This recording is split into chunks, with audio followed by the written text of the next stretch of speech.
Right Secunderabad railway station వద్ద ఆందోళన కొనసాగుతోంది. ఆందోళనకారులతో రైల్వే అధికారులు పోలీసులు చర్చలు జరుపుతున్నారు. ఆందోళన విరమించాలని రైల్వే పోలీసులు కోరారు. ప్రతినిధులుగా వస్తే ఏఆర్ఓతో మాట్లాడిస్తామని పోలీసులు తెలిపారు. అయితే సమస్య పరిష్కారమయ్యే వరకు ఆందోళన విరమించేది లేదన్నారు ఆందోళనకారులు. ప్రస్తుతం అక్కడ తాజా అప్డేట్స్ అందించేందుకు మా ప్రతినిధి నాగేంద్ర సిద్ధంగా ఉన్నారు. నాగేంద్ర, ఉదయం నుంచి కూడా సికింద్రాబాద్ రైల్వే స్టేషన్లో విధ్వంసకర వాతావరణాన్ని చూస్తున్నాం. యుద్ధ వాతావరణాన్ని తలపించే విధంగా అక్కడ దృశ్యాలు మనకు కనిపిస్తూ ఉన్నాయి. ప్రస్తుతం శాంతియుత వాతావరణంగా ఉందా? ఏమైనా పరిస్థితులు అదుపులోకి వచ్చాయా? మరోవైపు బలగాలను ఏ రకంగా మోహరించారు అక్కడ? Thank you Balaram.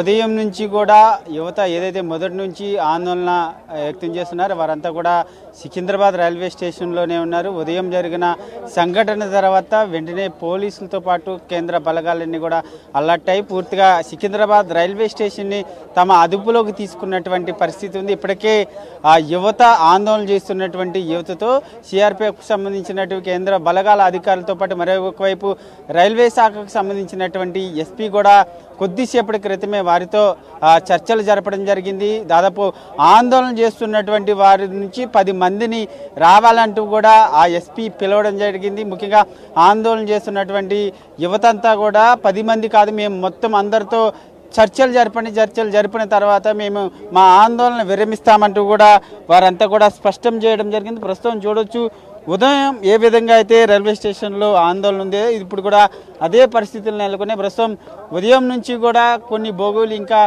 మంటలు ఇంకా పూర్తిగా అదుపులోకి రాలేనటువంటి పరిస్థితులు కూడా ప్రస్తుతం మనకి కనిపిస్తూనే ఉన్నాయి. ప్రస్తుతం యువతంతా కూడా కేంద్ర ప్రభుత్వం తీసుకున్నటువంటి నిర్ణయాలను వెంటనే వెనక్కి తీసుకోవాలంటూ కూడా వారంతా కూడా డిమాండ్ చేస్తున్నారు. వారంతా ముఖ్య కేంద్ర ప్రభుత్వంతో పాటు రక్షణ శాఖ వెంటనే స్పందించి అగ్నిపథ్తో పాటు ఆర్మీకి సంబంధించినటువంటి గతంలో ఏ రూల్స్ అయితే ఉన్నాయో అదే రూల్స్ని అమలు చేస్తున్నామంటూ స్పష్టమైనటువంటి ఆదేశాలు జారీ చేసే వరకు కూడా మేము మా ఆందోళనను విరమించమంటూ కూడా ఇక్కడ ఉన్నటువంటి యువతంతా కూడా స్పష్టం చేస్తున్నారు. ముఖ్యంగా అగ్నిపథ్ వల్ల గత 2 సంవత్సరాలుగా మేమంతా కూడా ఆర్మీకి సంబంధించినటువంటి అన్ని టెస్టులు కూడా క్వాలిఫై అయినప్పటికీ ఈ అగ్నిపథ్ రావడంతో గతంలో ఉన్నటువంటి అన్నింటిని కూడా మొత్తం ఫెయిల్ చేసి పూర్తిగా కొత్తగా అగ్నిపథంలోకి కొత్తగా రిక్రూట్ చేసుకుంటున్నారంటూ కూడా ఇక్కడ ఉన్నటువంటి యువత అంతా కూడా ఆవేదన వ్యక్తం చేస్తున్నటువంటి పరిస్థితి అయితే ఉంది. పూర్తిగా ఆ సిఆర్పిఎఫ్ బలగాలతో పాటు పూర్తిగా వారంతా కూడా మోహరించడం జరిగింది. ప్రస్తుతం సికింద్రాబాద్ రైల్వే స్టేషన్లో అయితే తాజాగా పరిస్థితులు అదుపులోనే ఉన్నాయి. కానీ ఇక్కడ ఉన్నటువంటి యువత అంతా కూడా తమ ఆందోళన విరమించాలంటే అటు కేంద్రం నుంచి స్పష్టమైనటువంటి ఆదేశాలు రావాల్సిందేనంటున్నారు. ఇక్కడ ఉన్నటువంటి యువతంతా వారంతా వచ్చిన తర్వాత మాత్రమే ఆందోళన విరమించుకుంటామంటూ కూడా చెప్తున్నటువంటి పరిస్థితులు అయితే కనిపిస్తున్నాయి. ఇక్కడ ఉన్నటువంటి యువతను మాట్లాడించే ప్రయత్నం చేద్దాం. ఆర్మీ ముఖ్యంగా రైల్వే శాఖకు సంబంధించినటువంటి అధికారులు ఏం చెప్పారనేది కూడా వారి మాటలో తెలుసుకునే ప్రయత్నం అయితే చేద్దాం. చెప్పండి, ఏం జరిగింది మార్నింగ్ నుంచి?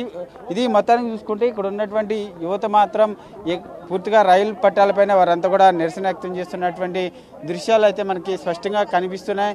ఒకవైపు ఆ సిఆర్పి బలగాలతో పాటు మరొకవైపు ఆ పోలీస్ శాఖ అంతా కూడా ఇక్కడ ఉన్నటువంటి ఆందోళనకారులని బయటికి పంపించేందుకు వారంతా కూడా శతవిధాల ప్రయత్నం చేస్తున్నప్పటికీ ఇక్కడ ఉన్నటువంటి యువత మాత్రం పూర్తిగా దాన్ని వ్యతిరేకిస్తున్నారు. ముఖ్యంగా రక్షణ శాఖ నుంచి కానీ కేంద్ర ప్రభుత్వం నుంచి కానీ స్పష్టమైనటువంటి ఆదేశాలు జారీ చేయాలి. ఉదయం నుంచి మనం చూస్తూ ఉన్నాం సికింద్రాబాద్ రైల్వే స్టేషన్ లో ఎటువంటి వాతావరణం కనిపించిందో. పోలీసుల అంచనా ప్రకారం ఎంతమంది ఆందోళనకారులు ఈ విధ్వంసకర కార్యక్రమంలో పాల్గొన్నారంటున్నారు.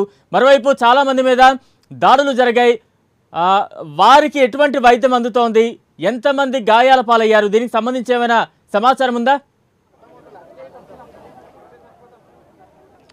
బలరాం, ఉదయం ఈ ఆందోళన జరిగినటువంటి సమయంలో కొంత లాఠీ చార్జీతో పాటు ఫైరింగ్ కూడా జరిగింది. ఆ సమయంలో 3 పైన తూటాలు తగిలాయి. దాంట్లో ఒక వ్యక్తి స్పాట్లోనే చనిపోవడం జరిగింది. దాదాపు మిగతా 2తో పాటు కొంతమందికి కూడా గాయాలయ్యాయి. వారంతా కూడా గాంధీ హాస్పిటల్లో ట్రీట్మెంట్ తీసుకుంటున్నటువంటి పరిస్థితి ఉంది. ముఖ్యంగా ఒక ఆందోళనకారులకు సంబంధించి యువతకు సంబంధించి గతంలోనే మేము ఎవరైతే ఆర్మీకి సంబంధించి అన్ని టెస్టులు కూడా క్వాలిఫై అయ్యారో వాళ్ళంతా కూడా పూర్తిగా మేమంతా కూడా అన్ని క్వాలిఫై అయిన తర్వాత ఇప్పుడు అన్నిటినీ డిస్మిస్ చేస్తూ కొత్తగా అగ్నిపథ్ తీసుకురావడం ఏంటంటూ వీరంతా ప్రశ్నిస్తున్నారు. ఇక్కడ ఉన్నటువంటి యువతను కూడా మాట్లాడించే ప్రయత్నం చేద్దాం.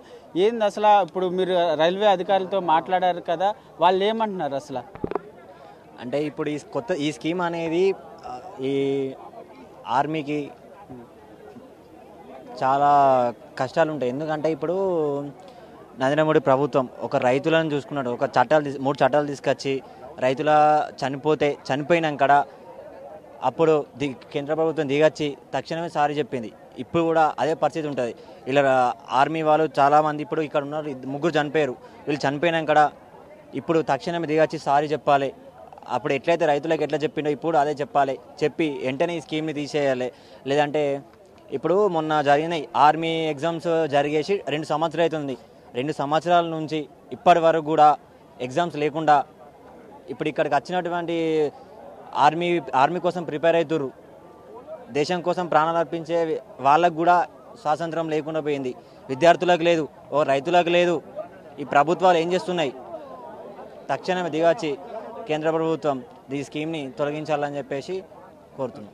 ఇది మనం మొత్తానికి చూసుకుంటే ఇక్కడ ఉన్నటువంటి యువత అంతా కూడా పూర్తిగా ఒకటే డిమాండ్ చేస్తున్నారు. కేంద్ర ప్రభుత్వం రక్షణ శాఖ తీసుకొచ్చినటువంటి అగ్నిపథ్ని వెంటనే వెనక్కి తీసుకోవాలని కూడా వారు డిమాండ్ చేస్తున్నారు.